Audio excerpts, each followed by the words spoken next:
Tavion Reed owned the building. Not leased, not managed, owned. Every room, every wall, every tile, on the ballroom floor, where he was now standing. 22 years old, name on the deed, name on the sign, name on the insurance paperwork that sat in a drawer he still opened sometimes just to make sure it was real. On the front desk there was a booking form for Saturday. The client name, Red Hargrove. He had seen it that morning. He had not moved for a long time. 15 years ago. He had been thrown out of this exact room. He was 7. The apartment was on the 3rd floor of a building on South Halsted Street in Chicago, Unit 309. The kind of building where the buzzer hadn't worked since before Tavion was born, and the mailbox downstairs still had someone else's name taped over theirs because nobody had updated it in 4 years. The kitchen table had 3 chairs because the 4th one had been broken since March, and replacing a chair costs $12 they didn't have. Gloria Reed worked 6 days a week cleaning the Hargrove house on the North Shore, a house with more bathrooms than their apartment had rooms. She left at 6:15 every morning and came back at 4:30 every afternoon, smelling like lemon cleaner and other people's laundry. Tavion was 7. He had been invited to Celeste Hargrove's 8th birthday party. The invitation had come home in Gloria's bag folded between a grocery list and a bus transfer. It was printed on cardstock, thick and smooth. The kind of paper that felt like it cost more than their electricity bill. Tavion had held it with both hands and read it twice. Gloria ironed his shirt that Saturday morning. Then she ironed it again because the collar wasn't sitting right. She cut his hair in the kitchen with the clippers she kept in the drawer next to the stove. Lined him up, careful, turning his head left, then right, checking the edges. The way she checked everything, like the details were the difference between being ready and being almost ready, and almost was not something she allowed. He had made Celeste a card, drew it himself, spent the whole week on it every night after dinner at that 3-chair table with his colored pencils and a piece of white paper he had taken from school. The drawing was him and Celeste in the backyard of the Hargrove house, the big one with the swing set and the oak tree that dropped acorns in September. They were holding hands in the picture, because that's what they did when Gloria was cleaning and nobody was watching. They played. They were friends in the way that only children can be friends before the world starts sorting people into categories they didn't ask to be placed in. He didn't have wrapping paper. Gloria looked through the apartment for something. A gift bag, tissue paper, anything. There was nothing. She found a section of the Sunday Tribune on the counter and folded it around the card neat and tight, taped the edges with the clear tape from the junk drawer. Tavion thought it looked fine. He didn't know it wasn't supposed to look like that. Gloria knelt in front of him at the door. She straightened his collar one more time. She said, "You say thank you. You say please. You don't touch anything you're not supposed to." She said it with love, but underneath the love, there was something else. A tightness. A knowing. She knew whose house this party was in. She knew what the other children would look like, and what they would be wearing, and what their gifts would be wrapped in. She knew the distance between that room and this apartment, and she was sending her son across it with a card wrapped in newspaper and a shirt she had ironed twice. She put him on the bus, rode with him to the venue. It was a place called Lakeview Hall on North Sheridan Road. White stone, tall windows. The kind of building that had a doorman and a coat check and flowers in the lobby that got replaced every Tuesday whether they needed it or not. Tavion walked in, and everything was bigger than anything he had ever seen. The ceiling was higher than his entire apartment. The balloons were not the kind you blow up yourself. They were the kind that float dozens of them, silver and pink, tied to the backs of chairs with ribbon. There was a table just for presents. Just for presents. A whole table. He had never seen that before. He held his newspaper-wrapped card against his chest and looked around the room the way a boy looks at the ocean for the first time. Not scared, just aware suddenly that the world was much larger than he had been told. Gloria watched him walk through the door. She did not go in with him. The invitation was for children only. She would be in the kitchen helping set up the way she always was, present but not visible. She watched him disappear into that room full of light and silver balloons, and children who belonged there without thinking about it. Then she turned and walked toward the back entrance. The one for staff. The ballroom had 23 children in it. Tavion knew 2 of them, Celeste because they played together at the house, and a boy named Derek who sat near the coat rack and didn't talk to anyone. The other 21 were strangers. They moved through the room like they had been in rooms like this before, which they had. Tavion stood near the door for a moment. He looked at the present table. The gifts were stacked in neat rows, glossy paper, bows, bags with tissue paper coming out the top like little explosions of color. He looked down at the newspaper in his hands. He didn't feel shame. Not yet. He was 7, and he didn't know that what he was holding was supposed to make him feel less than. He just thought it was a card for his friend. He walked to the table. He put it down. The newspaper sat between 2 gift bags from a store he had never been inside. It looked different. He noticed that. But he didn't understand what the difference meant. Not yet. Celeste found him. She ran over the way she always did when they were in the backyard, fast, happy, not thinking about who was watching. She said, "Tay, you came." She was wearing a pink dress with a ribbon in her hair and shoes that looked brand new. He said, "Happy birthday." He pointed at the table. "I made you something." She went to the table. She picked up the newspaper-wrapped card. She started to open it. The tape came off easy. The newspaper unfolded. A boy standing behind her, one of the 21, leaned over and said, "Is that newspaper?" He didn't say it mean. He said it curious. The way children say things before they learn that curiosity and cruelty can sound exactly the same. Another kid looked. Then another. Someone laughed. Not loud, just a short sound. But it moved through the room the way small sounds do in big spaces. It carried. Celeste was holding the card now, the drawing of the 2 of them in the backyard. She looked at it. Then she looked around the room. She saw the other children looking. She saw what they were seeing. The newspaper, the tape, the colored pencil drawing, instead of a store-bought gift. Something shifted in her face. Not cruelty. Something worse. Embarrassment. The kind that makes children do things they would not do if they were alone. She put the card down on the table. She didn't say anything about the drawing. She didn't say anything at all. She just put it down and stepped back from it the way you step back from something you don't want to be associated with. Tavion watched her do it. He didn't understand yet, but he felt it, something in his chest that he didn't have a word for. Then Patricia Hargrove was there. She had been standing near the entrance since Tavion arrived. She had seen the newspaper. She had seen her daughter's face. She walked over now, not fast, calm, composed, smiling even. She put her hand on Tavion's shoulder, the way adults do when they are about to move you somewhere you don't want to go and want it to look gentle. She said, "Sweetheart, I think there's been a little mix-up with the guest list. Why don't I walk you to your mom?"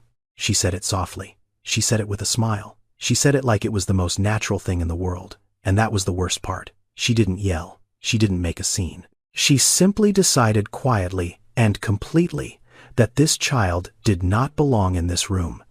And she removed him from it the way you remove a plate that's been set at the wrong table, politely, efficiently, without ever raising her voice. Tavion looked at Celeste. Celeste did not look back. The card was still on the table, the drawing of the 2 of them holding hands in the backyard. It was already being covered by another gift bag someone had placed on top of it. Patricia walked him through the ballroom, not toward the front door, toward the kitchen, the back way, the way you take someone out when you don't want the other guests to notice they were ever there. He walked through the kitchen door. Gloria was standing at the sink. Her hands were wet. She was holding a serving plate. She looked up and saw her son walking toward her with Patricia Hargrove's hand on his shoulder. Gloria's face did something very still. She set the plate down. She dried her hands on the towel hanging from the oven handle. She didn't ask what happened. She already knew. The way mothers know. The way women who clean other people's houses have always known. "Patricia," said Gloria, "I think Tavion might be more comfortable waiting with you back here." She said it like she was doing them a favor. Then she turned and walked back through the kitchen door into the ballroom. The door swung shut behind her. Tavion stood next to his mother. He said, "Mama, can I go back in?" Gloria looked at the door. Then she looked at her son. She said, "No, baby, we're gonna go home." He looked at Celeste. She looked away. He walked out. The door closed. They rode the bus home in silence. 47 minutes on the number 8 from Sheridan to Halstead. Gloria sat with her hands folded in her lap. Tavion sat next to her with his feet not quite reaching the floor. Neither of them spoke. Not one word for 47 minutes. The bus moved through the city, and the city moved past the windows, and neither of them looked at it. When they got home, Gloria hung up her coat. She put water on for tea. She moved through the kitchen the way she always did, quiet and precise, except her hands were slower than usual. Tavion sat at the table, the 3-chair table. He sat in his chair, the one closest to the window, and he said, "Mom, did I do something wrong?" Gloria stopped. Her back was to him. She was facing the stove. The water wasn't boiling yet. She stood there for a long moment. The kind of moment where a mother has to decide what to say to a child who has just been shown something about the world that she had been trying to protect him from for 7 years. She turned around. She said, "You did nothing wrong, baby. Not one thing." She said it firm. She said it clear. She said it looking right at him so he would know she meant it. Then she turned back to the stove and finished making the tea, and didn't say anything else about it that night. 1 week later, Gloria was let go from the Hargrove house. The letter said household restructuring. It said the family was simplifying their staffing needs. It said thank you for your years of dedicated service. It did not say anything about a birthday party, or a boy wrapped in newspaper, or a kitchen door that swung shut. It didn't need to. Gloria had worked for the Hargroves for 4 years and 11 months. She was let go 8 days after the party. The math was not complicated. She didn't tell Tavion right away. She got up the next morning at 6:15 like she always did. She got dressed, she left the apartment. She rode the bus to the North Shore and sat in a coffee shop for 9 hours, then rode the bus home at 4:30. She did this for 3 days before Tavion noticed she wasn't bringing home the smell of lemon cleaner anymore. He was 7, but 7 is not stupid. 7 is just small. He woke up one night, a Tuesday, 2:14 in the morning. The apartment was dark except for the kitchen light. He walked out of his room and found Gloria sitting at the table, the 3-chair table. Her head was down. Her shoulders were doing something he had never seen them do, moving in a way that wasn't regular, small, tight movements, the kind that come from somewhere deep. He stood in the hallway and watched and understood in the way that children understand, that his mother was crying. He had never seen her cry before, not once. Not when the heat went out, not when the rent was late, not when she worked 16 hours and came home and still had to make dinner. Never. He walked to the table. He sat down in his chair. He didn't say anything. He just sat there. After a while, Gloria lifted her head. Her eyes were red, but her voice was steady. She looked at him the way she always looked at him. Straight on. No softening. She said, "Tavion, I want you to remember something." She said, "You remember how you felt tonight, and you make sure, when you have your own house, your own table, your own door, you make sure no one who walks through it ever feels the way you felt in that room." He was 7. He didn't understand all of it. He understood the feeling part. He understood the door part. The rest, the part about having his own house, his own table, that was abstract, that was future. That was a thing he couldn't picture yet. Because the only table he knew had 3 chairs, and the only door he knew was the one on Unit 309 that stuck in the humidity. He didn't understand it then. He would, but not for a long time. Gloria found new work within 2 weeks. Not one job, 2. Daytime she did laundry and pressing at a cleaner's on 47th Street, 6 days a week, 5 in the morning until 1 in the afternoon. Nighttime, she cleaned offices in a building downtown 6 in the evening until 11, 6 days a week, sometimes 7. Tavion did the math once years later. His mother was awake and working or commuting for 19 hours a day. She slept 5. She did this for 3 years before it became 4. And then it was just how things were. Tavion learned to take care of himself. Not because anyone told him to, because the apartment was empty from 3:30 in the afternoon until 11 at night, and someone had to. He made rice at 9 years old, standing on a chair to reach the stove, because he hadn't had his growth spurt yet. He did his homework at the 3-chair table. He washed his own clothes in the bathtub on Wednesdays, because the laundromat cost $2.25 a load, and that was bread money. At school, he didn't tell anyone about the birthday party. He never said Celeste's name. He never said Hargrove. But something had changed in him. Before the party, Tavion was the kind of kid who walked into rooms first, loud, open, ready. After the party, he became the kind of kid who watched rooms before entering them. He stood in doorways. He looked at where people were sitting, who was talking to who, where the edges of the room were. He mapped the space before he stepped into it, the way someone does when they've learned that not every room wants them in it. He started collecting newspaper. Not on purpose, not at first. It just accumulated. Gloria would bring the Tribune home from the office building and leave it on the counter, and Tavion would fold it and put it in a stack by the refrigerator. He didn't throw it away. He didn't use it for anything. He just kept it. It sat there like a thing he wasn't ready to explain even to himself. When he was 9, a boy in his class named Andre had a birthday. Tavion needed to wrap a gift. A small toy car, $2 from the dollar store on Ashland. He had enough money for wrapping paper. Gloria had made sure of that, but he didn't buy it. He took a sheet of newspaper from the stack by the refrigerator and wrapped the car the same way Gloria had wrapped the card 3 years earlier. Neat, tight, clear tape on the edges. Gloria saw him do it. She didn't say anything.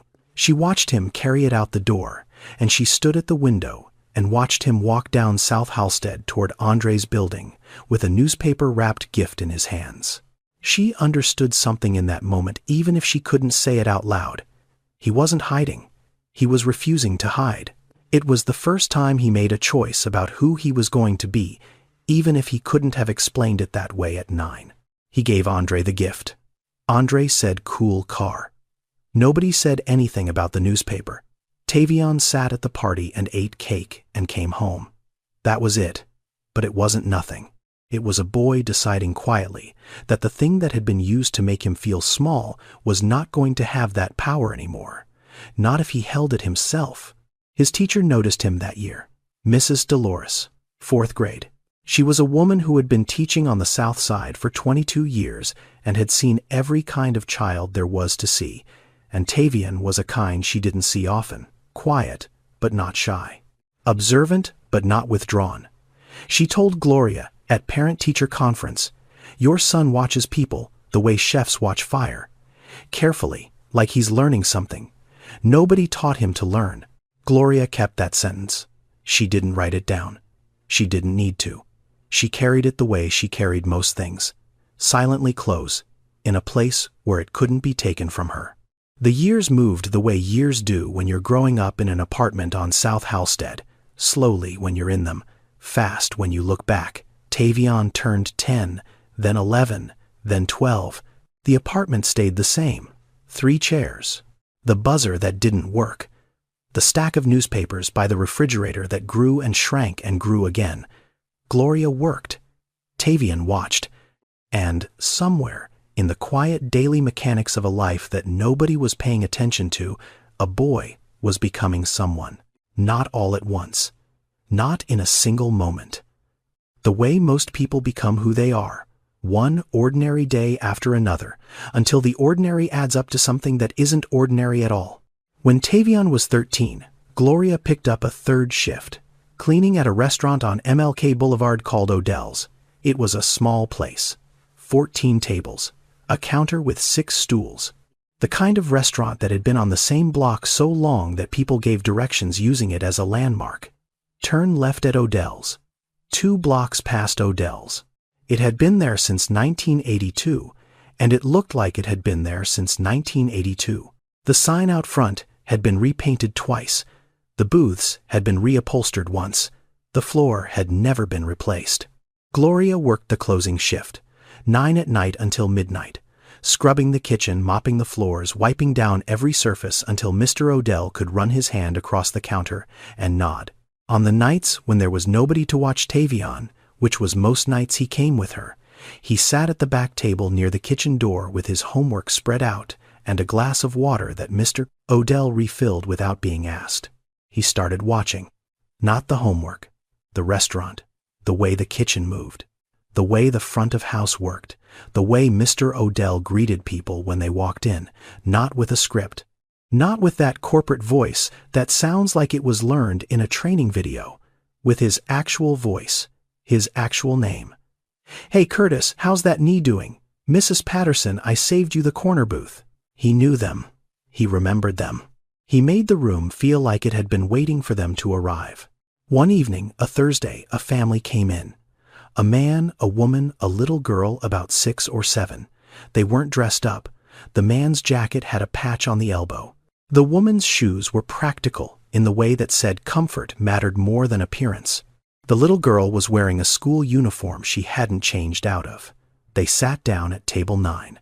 Mr. Odell came out from behind the counter himself. He pulled the chair out for the little girl. He said, "And what's your name, young lady?" She said, "Kayla." He said, "Well, Kayla, you picked the best table in the house." He poured water for the parents. He brought crayons and a paper placemat for the girl without anyone asking. Tavion watched from the back table. He watched Kayla color on the placemat with her tongue sticking out the way kids do when they're concentrating. He watched her parents lean back in their chairs like they had set something heavy down. He watched the room hold them. That was the word for it, even if he didn't know it yet. The room held them. It made space for them. It said without saying it, "You belong here." He thought about the ballroom on North Sheridan Road, the silver balloons, the kitchen door swinging shut behind him. He thought about what that room had said to him. It had said the opposite. He didn't know the word for it then. Hospitality. The art of making someone feel like they belong in a room they walked into. He just knew what it looked like when it was there, and he knew with absolute clarity what it looked like when it was missing. He started helping. Small things first. Clearing plates after close, stacking chairs, wiping menus. Nobody asked him to. Nobody paid him. He just started doing it. Then he started doing it during service, bussing tables between homework problems, refilling water glasses, folding napkins into the triangle the way Mr. Odell liked them. Gloria noticed. She told him to focus on school. He said he was focusing on school. She looked at his grades. They hadn't dropped. She looked at his face. It was the first time she had seen something in it that she hadn't seen in years. Not happiness exactly, purpose. The particular energy of a person who has found the thing they want to do before they can explain why they want to do it. She let him stay. Mr. Odell Washington was 63 years old. He had opened the restaurant with $4,000 a used stove and a lease he signed without a lawyer because he couldn't afford one. 40 years later, the restaurant was still open. It had never been profitable enough to expand. It had never been unprofitable enough to close. It existed in that narrow middle ground where small businesses live when the owner refuses to quit and the neighborhood refuses to let it die. He wore the same pair of leather shoes every day, brown, resoled 3 times. The cobbler on 51st Street knew the shoes by sight. Mr. Odell ironed his apron every morning before opening. It was a plain white apron. Nothing on it, no logo, no name. But he ironed it like it was a uniform because to him it was. He said once to no one in particular that a man who doesn't respect his own tools doesn't respect his own work. Tavion heard him say it. He filed it away the way he filed everything Mr. Odell said, quietly, permanently. Mr. Odell noticed Tavion the way you notice someone who does a thing slightly differently than everyone else. It wasn't the speed, it wasn't the effort, it was the order. Tavion didn't just wipe a table. He looked at the chair first, checked if it was straight, pushed it in if it wasn't, then wiped the table, then checked the salt and pepper, then the napkin holder. Every time, same sequence, same care. Mr. Odell told Gloria one evening while she was mopping the back hallway, "Your boy doesn't just clean the table. He looks at the chair, checks if it's straight, then wipes the table. That's not cleaning. That's hosting." Gloria didn't say anything. She kept mopping. But she slowed down for a moment the way you slow down when something someone said needs a second to land. Mr. Odell started teaching Tavion. Not formally. There was no announcement, no sit-down conversation about mentorship. It was just, "Come here, let me show you something." That was always how it started. "Come here, let me show you." How to dice an onion so the pieces are even, how to season cast iron so it lasts 50 years, how to tell when a customer needs their check without them having to ask, the small things, the invisible things, the things that make a place feel like it's being run by someone who cares even if you can't point to exactly what they're doing differently. Then, the bigger things. Mr. Odell showed him the books, the actual numbers, revenue and expenses, and the line between them that was thinner than most people realized. He said, "A restaurant doesn't die because the food is bad. A restaurant dies because the owner doesn't know the difference between revenue and profit."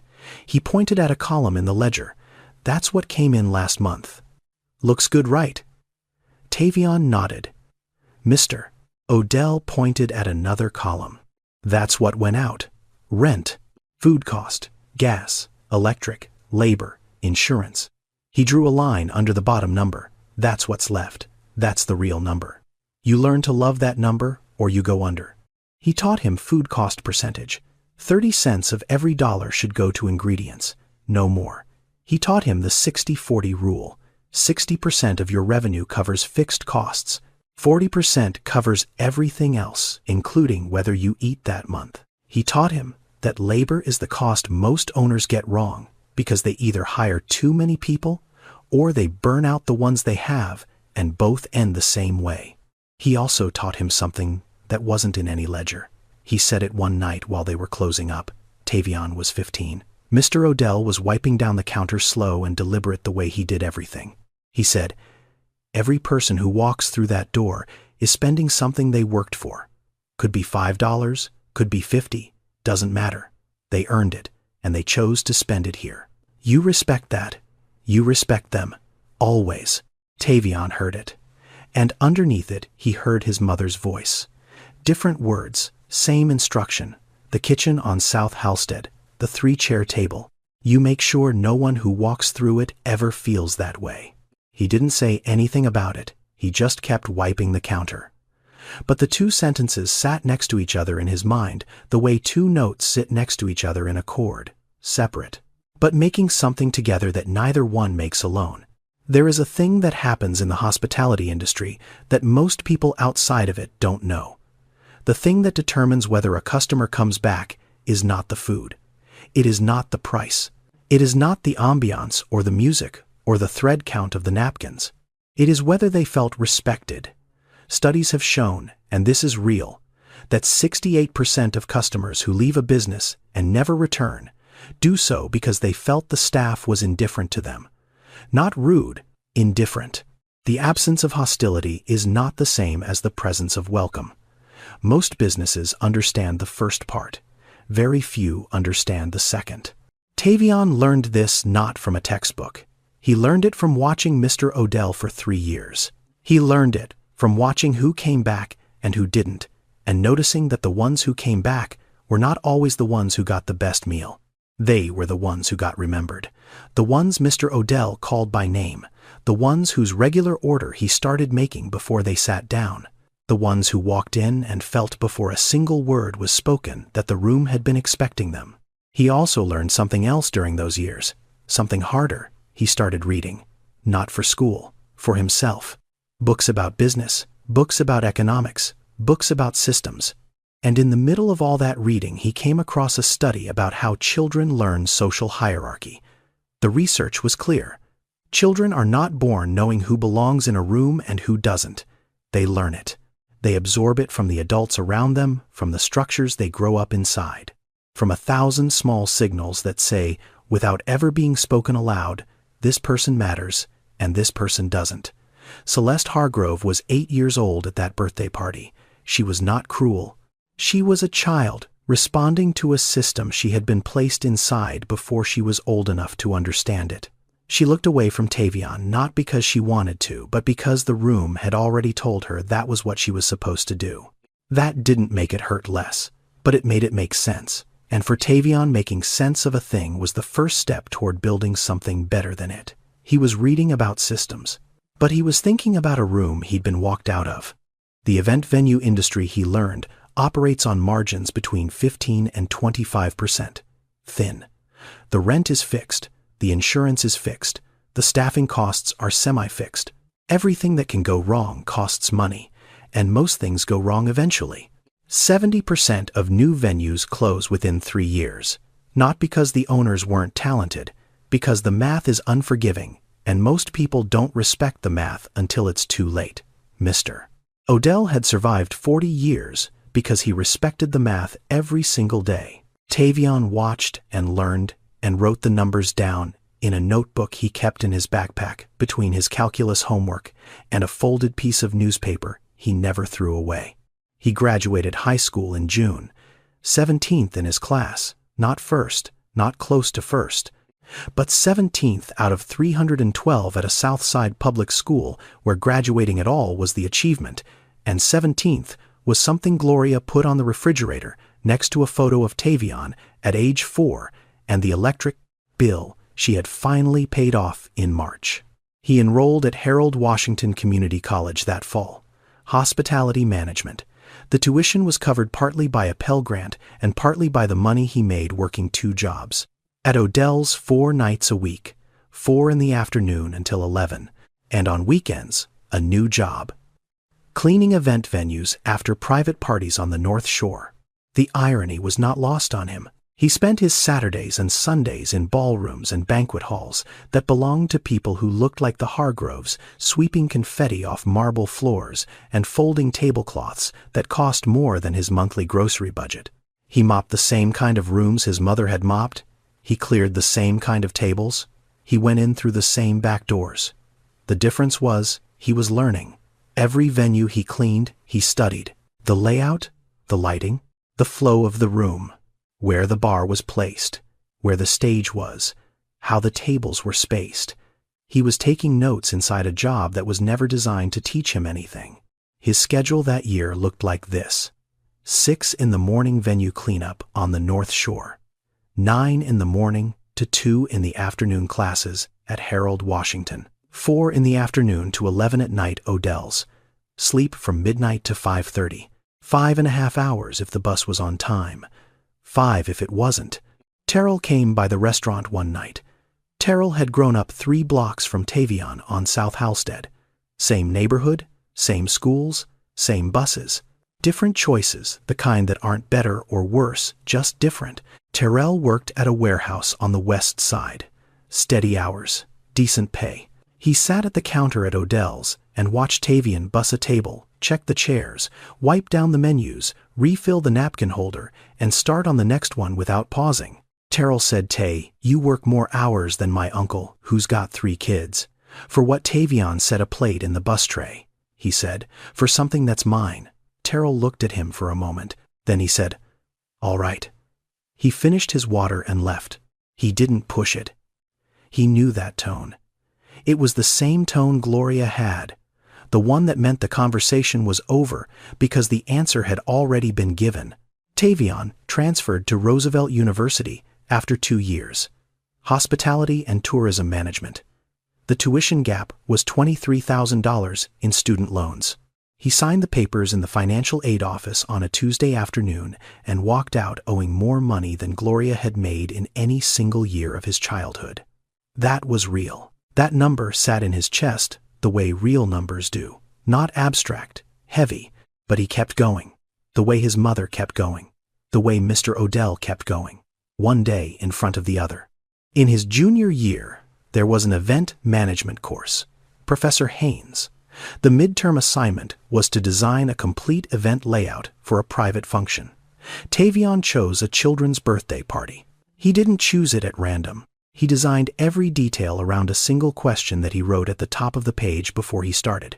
The question was this: if every child in this room, regardless of where they came from, felt equally welcome, what would the room look like?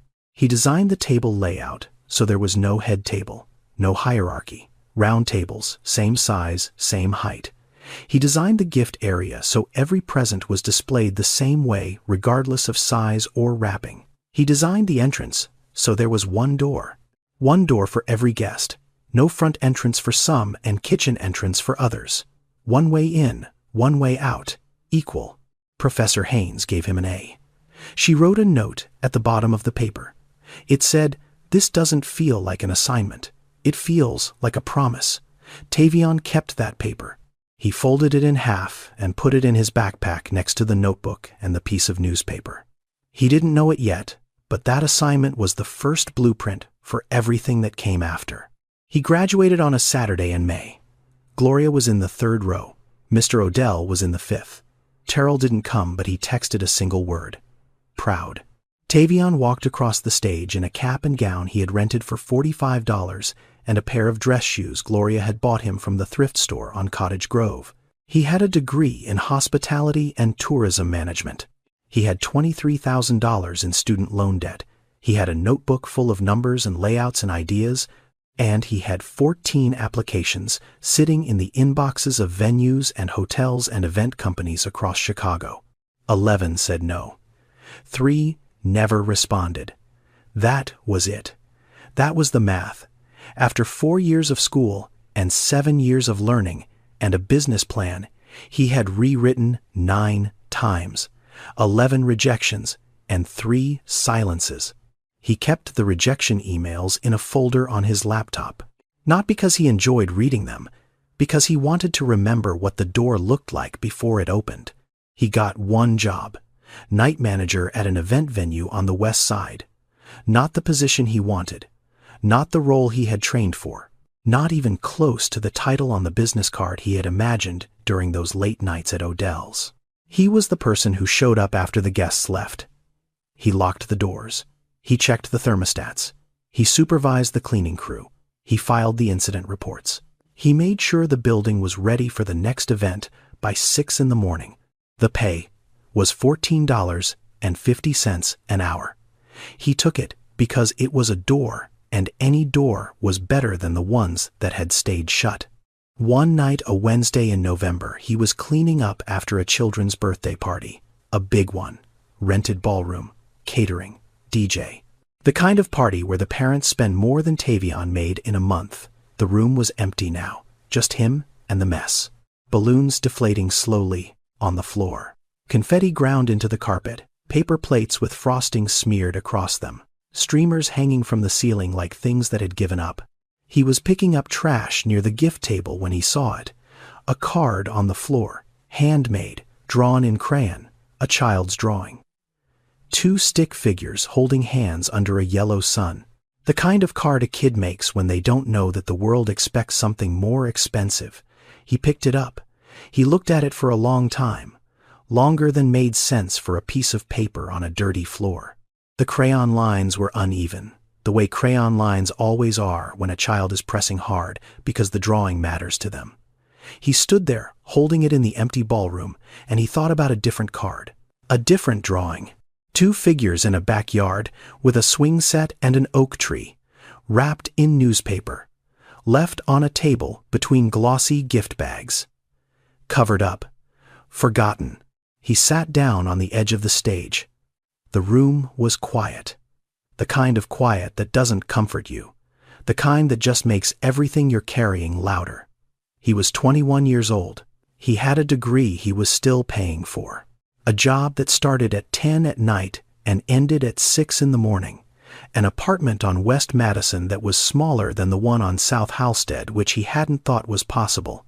And a feeling he couldn't name, but knew the shape of. The feeling that you are doing everything you were supposed to do, and it is not adding up to anything you were promised it would add up to.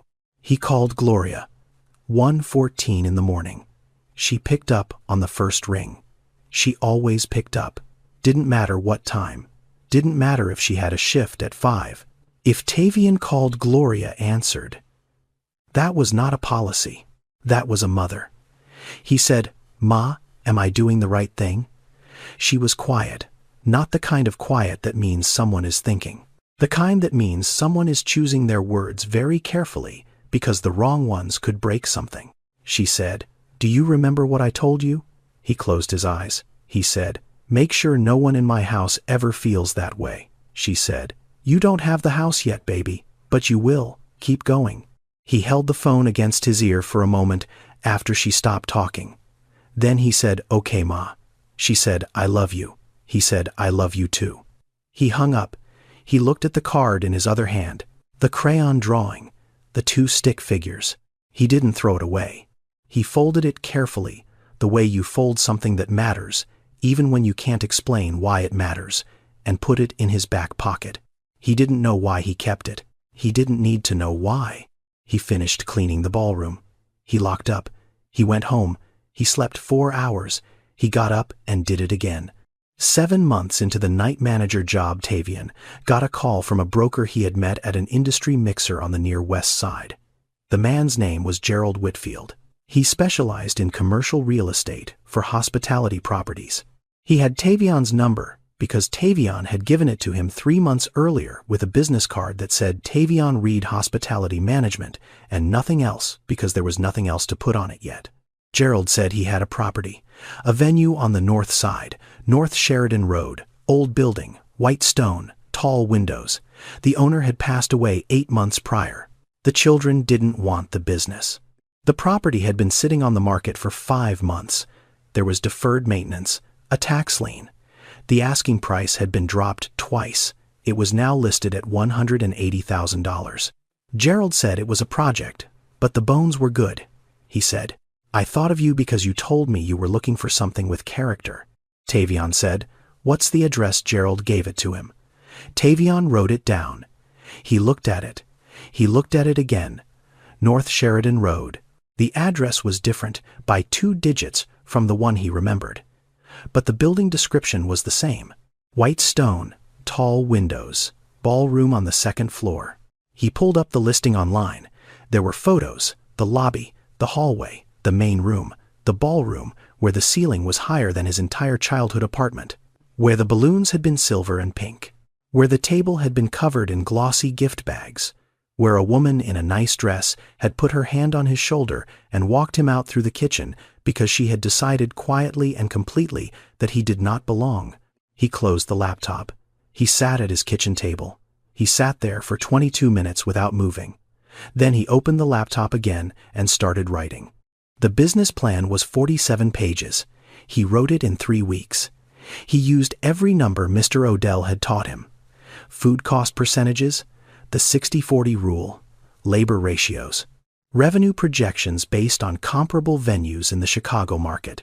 He included the event layout from Professor Haynes's class, the one with round tables and one door and no hierarchy.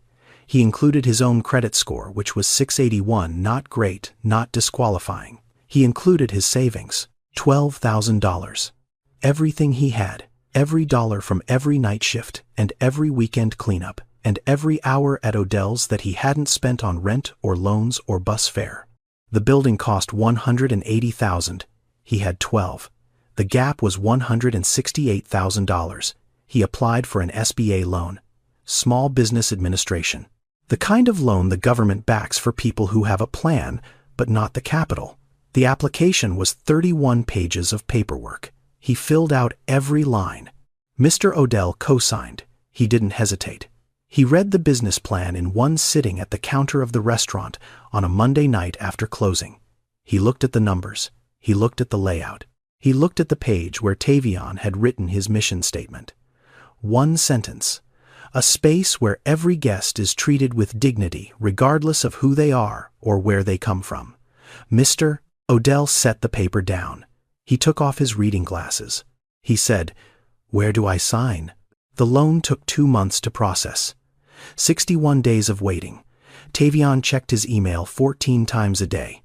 He didn't tell anyone except Gloria and Mr. Odell. Not Terrell. Not his co-workers. He waited the way you wait when everything you've been building toward comes down to whether someone on the other end of a phone line says yes or no. They said yes. On a Thursday. He got the call at 3 in the afternoon. He was asleep because he had worked until 6 that morning. The phone woke him up. A woman from the SBA office said, "Mr. Reed, your loan has been approved."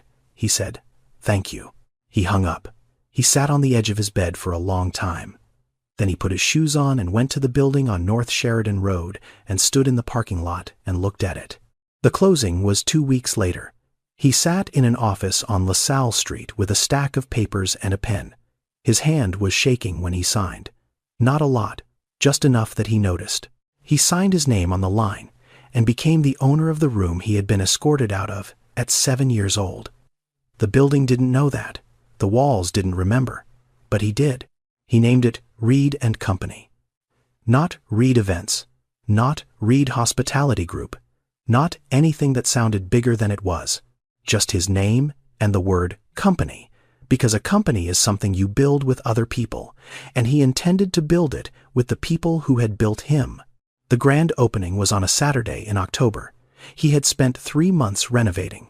New paint, refinished floors, the old chandeliers cleaned and rewired. He kept the bones of the building because the bones were good. He changed what needed changing and left what didn't. The ballroom ceiling was still high. The windows were still tall. The stone was still white. But the room felt different now. Not because of the furniture or the lighting, because of who owned it. 40 people came to the opening. Not 400. 40. Friends from the neighborhood. A few vendors he'd been working with. 2 restaurant owners from the South Side who knew Mr. Odell.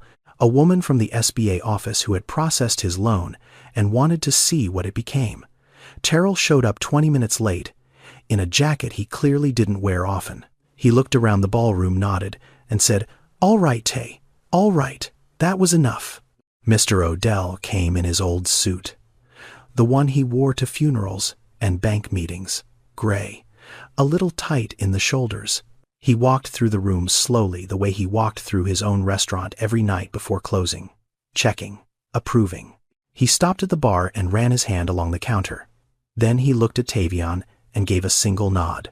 The kind of nod that carries 40 years of knowing what it takes to keep a door open. Gloria arrived before anyone else. She had taken the bus from South Halstead. She was wearing a blue dress Tavion had never seen before. She had bought it for this day. She stood at the front entrance. The front entrance. Not the kitchen. Not the back. Not the staff door that leads to the hallway where nobody sees you come in. She stood at the front door of the building her son owned, and she looked at it the way you look at something you spent 15 years making possible without ever knowing if it would happen. Tavion saw her from inside the lobby. He walked to the door. He opened it. They stood there looking at each other for a few seconds that held more weight than most conversations hold in an hour. Gloria looked past him. At the lobby, the front desk, the hallway leading to the ballroom, the chandelier, the polished floors. Then she looked back at her son. She said quietly, "This, your house now, baby," he said.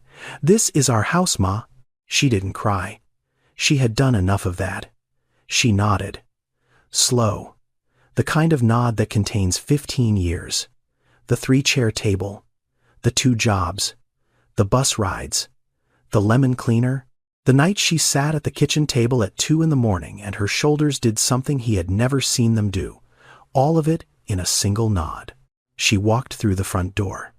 She stood in the lobby of Reed & Company, and she looked at the wall behind the front desk where Tavion had hung a small sign. Not big. Not flashy.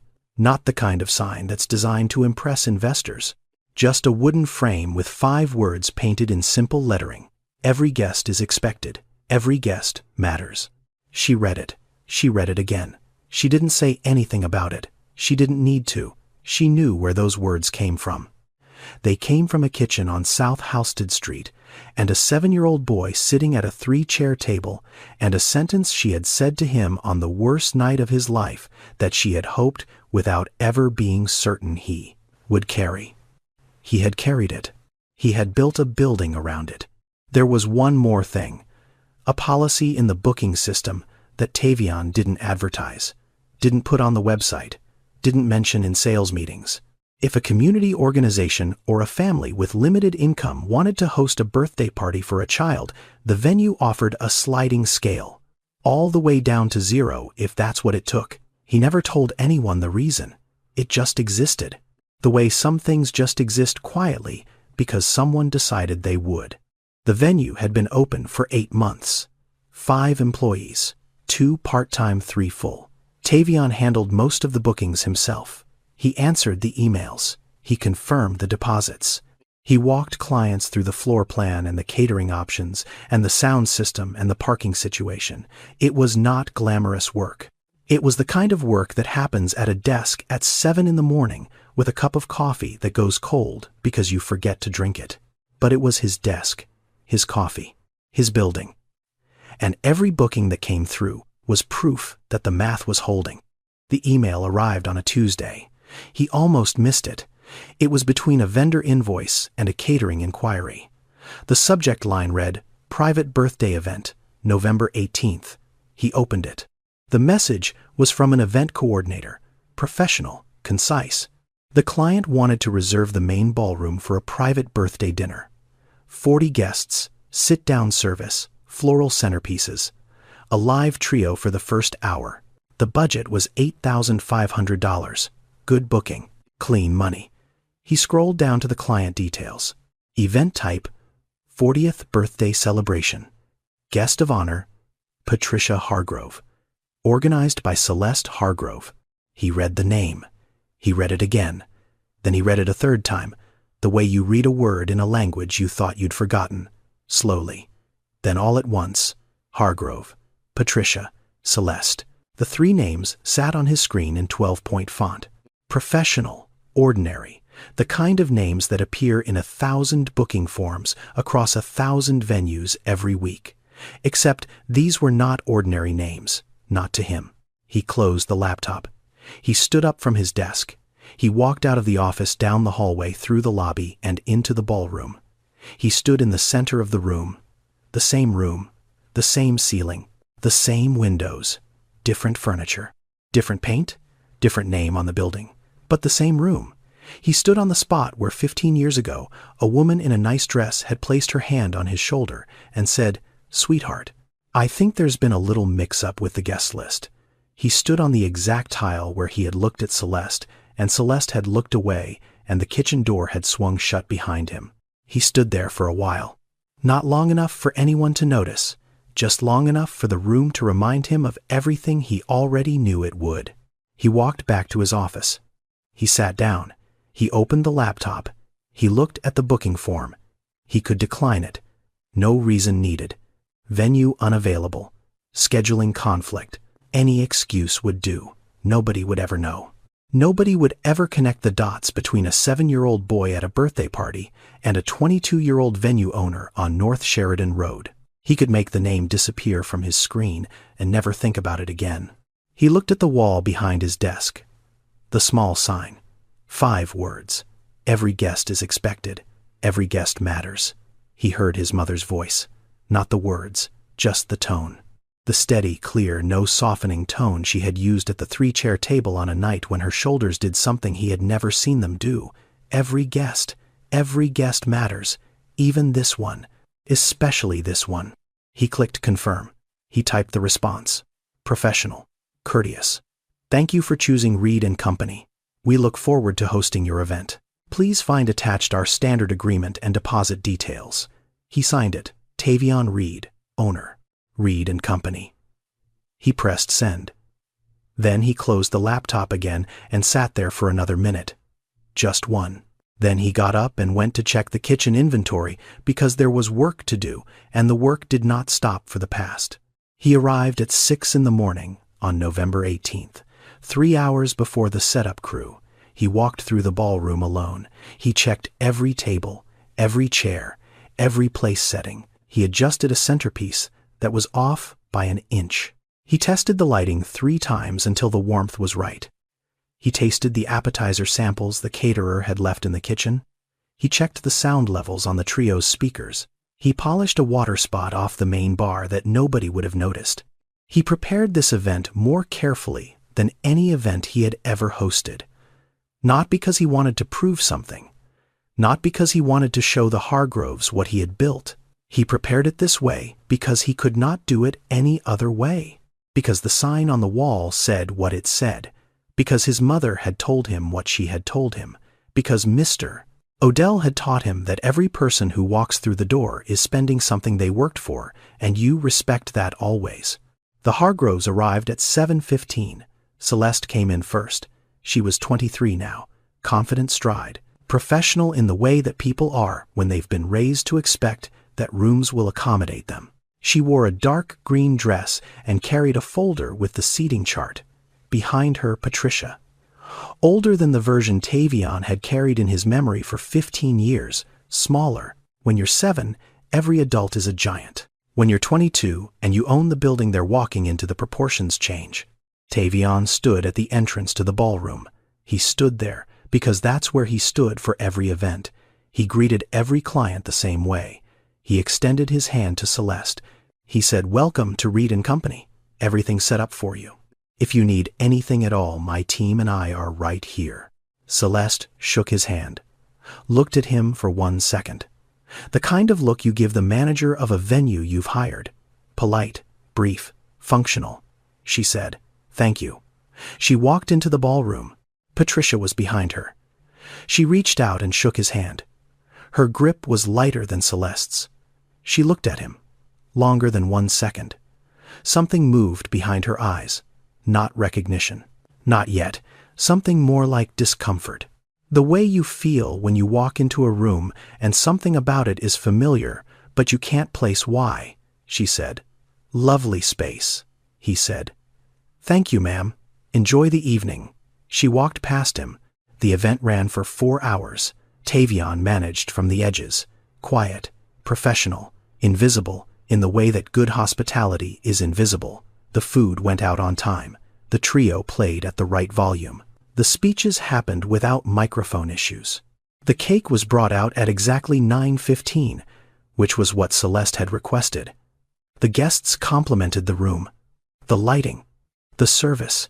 They used words like elegant and warm and thoughtful. The kind of words people use when a space has been designed to make them feel something without knowing exactly what or why. During the second course, Tavion was clearing a side table near the back of the room when he noticed a napkin on the floor beneath Patricia's chair. He picked it up. He folded it. Not a quick fold, a proper fold. The triangle that Mr.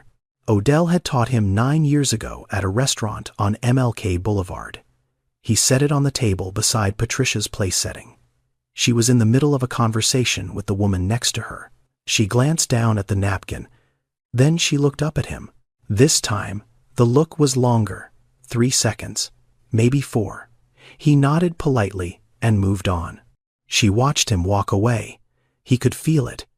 He didn't turn around. The party ended at 11. The guests filtered out in small groups, the way guests always do, slowly, reluctantly, taking their time because the room had been good to them. Celeste was the last one in the ballroom. She found Tavion in the lobby. He was at the front desk, closing out the event file. She said, "I just want to say this was incredible. My mom had the best time. Your team was flawless." She paused. "Can I get your card? I have friends who are always looking for venues." He reached into the holder on the desk. He handed her a card. She took it. She looked at it. Simple design, black text on cream stock. It read, "Tavion Reed, owner, Reed & Company." She read it. Her eyes moved over the name, Tavion Reed. She stopped. Her thumb was still on the card. She didn't move for a moment. Not a long moment, but long enough. He watched her face do something. Not all at once, not a sudden shift. It was gradual, the way a window fogs when the temperature changes. She looked at the card, then she looked at him. Then she looked at the card again. Something was connecting. A name, a neighborhood. A woman who cleaned the house on the North Shore. A woman who had a son named. She said Reed. She said it slowly. "Did your mother? Did she work for?" She didn't finish the sentence. She didn't need to. The sentence knew where it was going, even if her voice couldn't get there. Tavion didn't help her finish it. He stood still. He waited. The lobby was quiet. The chandelier above them hummed faintly the way old wiring does in old buildings. The building that he owned. The building with his name on the sign outside. Celeste looked at him. She said very quietly, "Tavion, The birthday party. It wasn't a question. It was a statement. The kind of statement that lands in a room and changes the air pressure. Neither of them spoke for several seconds. They stood in the lobby of Reed & Company, the same building where 15 years earlier a woman had walked a 7-year-old boy out through the kitchen because she had decided he didn't belong in the ballroom. The same lobby, the same hallway, except now his name was on the wall. His name was on the card in her hand. His name was on the deed filed at the county recorder's office on the 4th floor of the Daily Center. Celeste opened her mouth. She was going to say something. Maybe an apology. Maybe an explanation. Maybe something in between that wouldn't have been enough either way. He could see it forming. The breath before the words. He spoke first. Quiet. Steady. No anger. No bitterness. No triumph. Just a man standing in his own building speaking to a guest. He said, "I hope your mom had a good birthday, Celeste. That's what tonight was for." That was all he said. He didn't add to it. He didn't explain. He didn't gesture at the room, or the sign, or the card, or the 15 years between this moment and the one they were both thinking about. He just said what he said. And what he said was hospitality. Actual hospitality. The kind that doesn't depend on whether the guest deserves it. The kind that exists because the person offering it has decided what kind of room they're going to run. Period. Celeste looked at him. Then she looked around the lobby. At the polished floors, the chandelier, the sign on the wall. Every guest is expected. Every guest matters. She looked at the ballroom behind her where her mother had just spent 4 hours being served impeccably by the son of the woman she had fired after walking him out through the kitchen door. The fact of it was heavier than any words. The fact of it filled the room the way facts do when they are too large to argue with. She said Tavion won. He shook his head. Gently. Not dismissive. Just done. He said, "Have a good night." She stood there for another moment. Then she nodded. She put the card in her purse. She walked out through the front door. The front door. The same door her mother had walked through 4 hours ago. The same door Tavion had been denied 15 years earlier. He watched her leave. Then he turned off the lobby lights and went to check on the cleaning crew in the ballroom.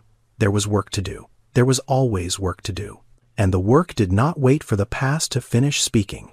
2 weeks after the party, a letter arrived at Reed & Company. Not an email, a letter, handwritten. The envelope had no return address, but the postmark was from the North Shore. Tavion opened it at his desk. The handwriting was neat, careful. The kind of handwriting that belongs to someone who rewrote the letter more than once before sending it. It was from Celeste. It was short, 4 sentences. She said she remembered the backyard, and the swing set, and the oak tree. She said she remembered the drawing on the card. She said she was sorry. She did not ask for forgiveness. She did not ask for anything at all. She just said what she said and signed her name. Tavion read it. He read it again. Then he folded it along its original creases and put it in the top drawer of his desk. He did not write back. Not because he was angry. Not because the letter didn't matter. He just didn't need to. Some letters are not written to start a conversation. They are written to close a distance that can't actually be closed, and the writing of them is the point. Patricia did not write. Patricia did not call. Patricia did not send anything. Some people apologize. Some people just go quiet. Patricia went quiet. That was all there was to say about it. That was all there would ever be to say about it. 6 months later, Reed & Company had 11 employees. The books were in order. The venue wasn't making anyone rich, but it was making something real. Steady bookings. Repeat clients. A reputation that was growing the way good reputations grow. Slowly, by word of mouth, by the specific recommendation of someone who had been there and felt something they couldn't quite name but wanted to feel again. Tavion started a program. He called it The Open Door. Once a month, Reed & Company hosted a birthday party for a child from a family that couldn't afford one. Full setup, decorations, cake, music, a table for gifts. The whole room. Free. He didn't put it on the website. He didn't market it. He connected with 2 community centers on the south side, and one church on West Madison and told them to send families his way. The name came to him without thinking about it, the open door. Because the opposite of what had happened to him was a door that stayed open. And if he couldn't change the past, he could build a room where the past couldn't repeat itself. The gifts at the open door parties were wrapped in bright paper, every single one, glossy, colorful with ribbons and bows. Tavian made sure of that. He ordered the wrapping paper himself. He stocked it in the supply closet next to the napkins and the tablecloths. He used newspaper for his own things. Always had. Still did. That was his. That was the choice a 9-year-old boy had made at a kitchen table on South Halsted Street. But he never used it for anyone else's child. He made sure no child who walked through his door ever had to explain why their gift looked different from everyone else's. On his desk in a simple frame there was a card. Not the card he had drawn for Celeste. That one was gone. Lost on a gift table 15 years ago, buried under glossy bags probably thrown away before the party was over. This was a different card. The one he had picked up off a ballroom floor at 1 a.m. on a Wednesday in November when he was 21 and wondering if any of it was worth it. A crayon drawing. 2 stick figures holding hands under a yellow sun. It sat on his desk where he could see it every day. Not because it was his, because it reminded him why he was here. Gloria came by every Sunday. She sat at the corner table in the lobby, the one near the window. She drank her coffee and looked out at North Sheridan Road and didn't say much. She didn't need to. She had said what she needed to say a long time ago at a 3-chair table on South Halsted Street, and the building she was sitting in was the proof that it had landed. Mr. Odell came to the first open-door party. He wore the gray suit. He stood near the back of the ballroom and watched Tavian greet the families as they came in. Watched him kneel down and ask a little girl her name. Watched him pull out a chair for a mother who looked like she hadn't sat down in a long time. Mr. Odell looked across the room at Gloria. She was standing near the door. He walked over to her. He said, "You raised that boy right." Gloria watched her son straighten a napkin on a table. She said, "He raised himself. I just made sure he didn't stop." Some people who hear this story will say Tavian should have turned the booking down, should have looked Patricia Hargrove in the eye and told her exactly what she did to a 7-year-old boy in that ballroom 15 years ago. Should have named it. Should have made her sit with it. Others will say what he did was harder. That serving someone with excellence when you have every reason not to is not weakness. It's not forgiveness either.